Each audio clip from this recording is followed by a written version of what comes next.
গত জুলাই আগস্টে ছাত্র জনতার আন্দোলন চলাকালে তা দমাতে র্যাবের হেলিকপ্টার থেকে গুলি ছোড়ার প্রমাণ পেয়েছে আন্তর্জাতিক অপরাধ ট্রাইব্যুনালের তদন্ত সংস্থা আইসিটি। অনুসন্ধানে উঠে এসেছে র্যাবের সে সময়কার পরিচালক হারুনুর রশিদ গুলি ছোড়ার নির্দেশ দেন। সেই হত্যা মামলায় তাকে গ্রেফতারে পরোয়ানা জারি করেছেন আন্তর্জাতিক অপরাধ ট্রাইব্যুনাল।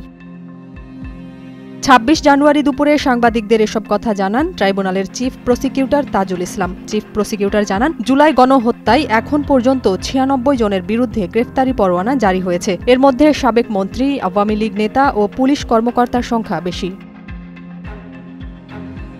সেদিন আন্দোলন চলাকালে আশুলিয়ায় ৬ জনের মরদেহ পোড়ানোর মামলায় ২ সাবেক পুলিশ সদস্য এসআই আব্দুল মালেক ও কনস্টেবল মুকুল চোকদারকে আন্তর্জাতিক অপরাধ ট্রাইব্যুনালে হাজির করা হয়। গুলি করে হত্যার পর লাশ পুড়িয়ে ফেলার ঘটনায় সরাসরি সম্পৃক্ত থাকার অভিযোগ রয়েছে তাদের বিরুদ্ধে।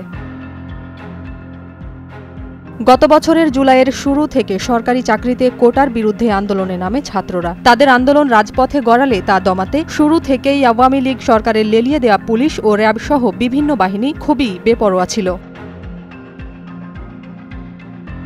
সেই সময় আন্দোলন দমাতে র্যাবের হেলিকপ্টারে রাজধানীর কয়েকটি এলাকায় গুলি চালানোর অভিযোগ ওঠে, যদিও শুরু থেকেই র্যাবের পক্ষ থেকে এই অভিযোগ অস্বীকার করে আসা হয়েছে।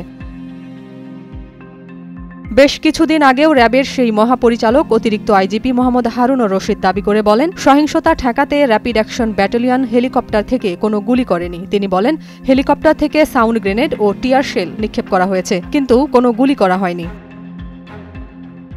গত ২ অক্টোবর কারওয়ান বাজারে সংবাদ সম্মেলনে র্যাবের আইন ও গণমাধ্যম শাখার পরিচালক মুনিম ফেরদৌস দাবি করেন, ছাত্র জনতার আন্দোলনে র্যাবের হেলিকপ্টার থেকে কারও উপর গুলি ছোড়া হয়নি। তিনিও দাবি করেন, র্যাবের হেলিকপ্টার থেকে টিয়ারশেল ও সাউন্ড গ্রেনেড নিক্ষেপ করা হয়েছে।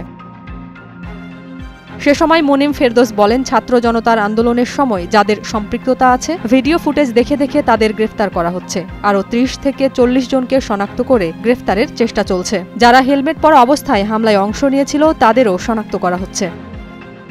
তবে তদন্ত শেষে আন্তর্জাতিক অপরাধ ট্রাইব্যুনালের চিফ প্রসিকিউটর তাজুল ইসলাম জানান, আন্দোলন দমাতে র্যাবের হেলিকপ্টার থেকে গুলির প্রমাণ মিলেছে। নাজিয়াত রুনা, নয়া দিগন্ত।